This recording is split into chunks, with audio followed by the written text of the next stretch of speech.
Near-death experience may be defined as a lucid experience that occurs at a time of an imminent life-threatening event. And yet, at a time of unconsciousness, people are having these vivid, lucid experiences. In a moment, I was just somewhere else. All of a sudden, I heard a voice. I did not want to believe this. I live my life through that experience. There's millions of Americans that have had a near-death experience. They're not rare. When I first heard about near-death experiences, I thought they were so fantastic that I wanted to believe this, but an extraordinary claim like that requires extraordinary evidence. I certainly understand people's skepticism about this. If it hadn't happened to me, I'd be skeptical about it too. Was I just suffering from hypoxia, which is just oxygen starvation of the brain? Was this something that could have brought about this hallucination? I sat there and thought to myself, this story just sounds crazy. Nobody's going to believe this. I mean, I was a pretty big spiritual skeptic, and to say those things or to even think about that experience was just, it was a lot for me to take in. I did not want to believe this. But I've been in the presence of dying people more than any skeptic I've ever met. And I have argued with the best of them. It's a global type of experience. And we have tons of people from all over the world who have submitted their near-death experience. My near-death experience happened in 1998. We were down on the beach running around, having a good time, and I had a really bad allergic reaction. Everything was just locking down inside my body, and I was going into shock. I just kept saying to myself, I've got to breathe. I've got to breathe. I've got to breathe. My dad and I were at the Shawnee Mission, Kansas Department of Motor Vehicles, leaving the building when I unexpectedly fell into and through his arms and into the sidewalk outside.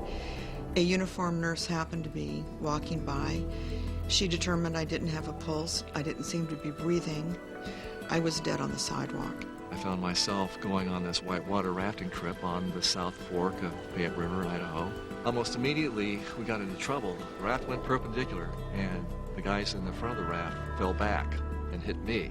I actually felt my body shut down. I was just making breakfast for my kids in my own kitchen, and I slipped on a spot of oil or something, and I fell to my knees, and when that happened, it jolted me so severely that I blacked out.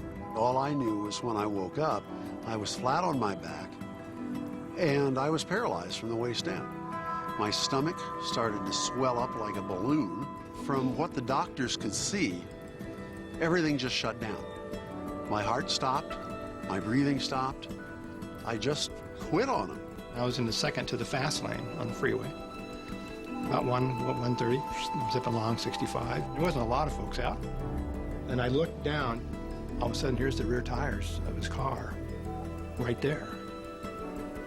You know, I'm just like, so I dove to the right side of the car, and everything just slowed. And then you can hear the glass, and you can hear the impact, the screeching tires, and it's just incredible, just the amount of impact that you get. Of course, folks from the freeway came up, poked their head in the windows, and looked at me and said, man, I think this guy's dead. I was invited to go on a float trip of Hell's Canyon. It was a beautiful day, and everybody was really happy to be there. All of a sudden, we were in Class 5 rapids, which are the biggest rolling rapids, and the raft that we were on completely turned over. I was caught underneath the raft. I think I remember saying, well, Libby, I guess this is it. Like, signing off. I think what drives my belief was the overwhelming consistency of the NDE elements and of what NDEers are telling us. Very commonly, the first event in an NDE is a separation of consciousness, that being their point of vision and what they can hear actually separates from the body. Boom, I was back up sitting in the corner of this room, looking at my body, which is still laying there on this table. You're not really floating. It's not like floating. You're actually standing, and then you're up. And you could look around and see things that are happening. First, I heard a woman's voice saying, "I'm not getting a pulse, I'm not getting a pulse." And I turned to her, and with the same sense of reality with which I am now speaking, I said, "Of course you're getting a pulse. Otherwise, I wouldn't be talking." I had no sense of being in physical danger at all. Following that, commonly in near-death experiences, they'll go through a tunnel. And as they go to the end of that tunnel, they may encounter a light, they may encounter a being. And following that, they can often be in some unearthly, or if you will, heavenly realm. I was whirling through this tunnel, and there were these light streaks that I was kind of going by, and I was coming out into this big, sort of luminous gray-white cloud. This is the point of the experience when it's really difficult to really articulate the events that happen, because any terms I use are not going to be all that accurate. And then there was a light that came that blew away all the gray, foggy material. And talk about no words. It was so bright. I could see. It was so bright. It was brighter than our sun, but no squinting.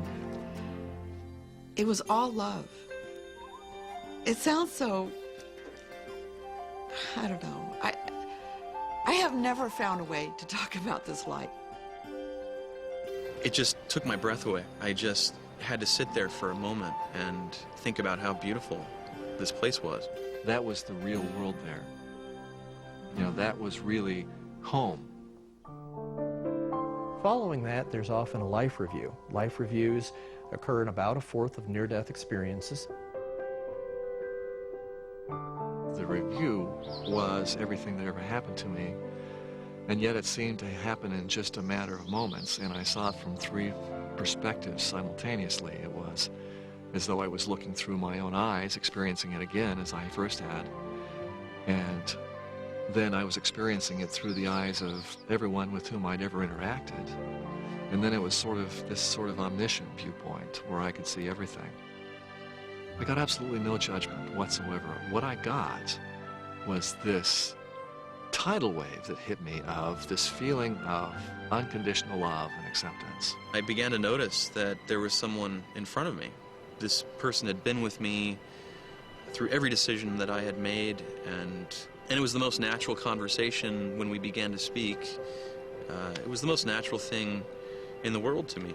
We started talking about my life up to that point, but there wasn't any blame attached to it. It was almost more a matter of, well, I've done these things, but there's things I haven't done.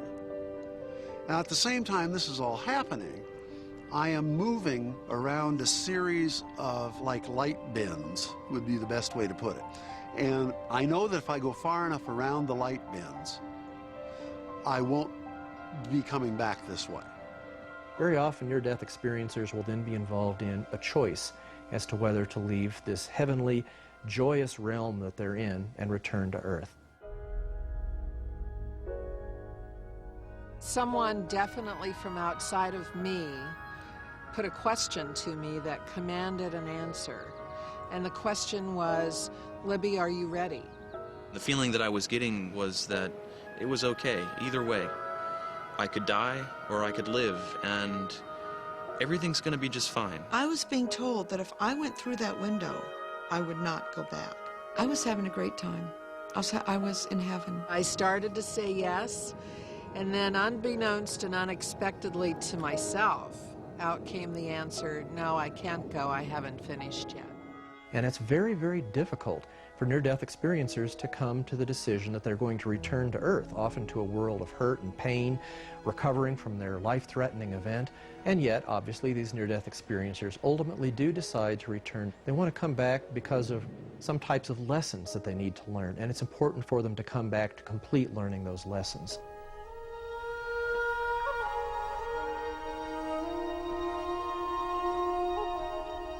Can you put yourself in the shoes of someone who's had a near-death experience? As soon as they start to recover and get over this incredible traumatic event, there's a lot going on in their mind. They may not even know for sure that they're going to survive and go on living. I was sort of overloaded with what had just happened with me. It was though I was an appliance built for 110 volts plugged into 220. I went through a long period of not wanting to tell hardly anybody about it. And I decided then to just not say anything about it, because it just sounded too crazy to me. I had to settle for myself whether or not I had had a psychotic episode. The near-death experience is so profoundly different from anything that they ever experienced in their life. Very, very difficult for these near-death experiencers to slowly start to have the courage to share this with other people. And what I think is more interesting in my life is what happened after the light. I changed. I wound up in graduate school of social work, going into the field of death and dying. A good fit. I wasn't afraid of death. Wonder why? The number one thing is that they come back and they do not have a fear of death. The fear of death is certainly gone, and when it comes my time to go, I'm ready. Some people do come back endowed by special gifts. Very often these gifts are described as being of increasing sensitivity to other people, sort of an intuitiveness that operates at a very high level. They can be very intuitive, very empathic with regard to other people, especially their emotions. After my near-death experience, I came back with a real heightened sense of intuition. We just look at life a little different. I want to still work. I want to play music as much as I can, and I want to help other people because I'm so fortunate. It's like I'm back to have really outrageous experiences and then turn them into a way to help other people. And thus started the whole idea of having support groups. And now they exist around the world through this organization, the International Association for Near-Death Studies. I had no idea that there were actually groups of people that got together and shared these experiences. And as I sat there and listened to some of these people, I'm going, uh-oh. There's other people that get this too. And it was absolutely wonderful to find this group. And then, of course, the icing on the cake was my meeting Paul when I did. It has changed my entire life. It changed the way I felt about how I wanted to live my life, how I wanted to fit in. Kenneth Ring, PhD, had come to town from the International Association for Near-Death Studies to meet near-death experiencers with research potential. I have had a long time to wonder, what does this all mean?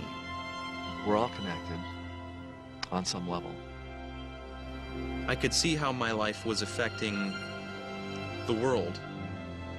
The point of being here is to love and to grow. And this is school. And there are lessons that we're all supposed to understand. Well, I think in the overall for us here, this is just a learning thing. This is just a very small stop on a bigger picture. As an expert, the most professional expert thing I can tell you about what it all means and what is the meaning of life is, I don't know. Everybody is going to experience what I experienced at some point. Most of the time, people don't come back from it. It's called dying. The near-death experience for the entire world, for each and every one of us, is a profound message of hope. That message of hope is we don't really die, that we're going to continue to have a life after we die, and that it's wonderful. I want to make sure that when my friends go by my casket at the end, I don't want them to say, gee, it looks pretty good. I want them to say, he couldn't have lived another day.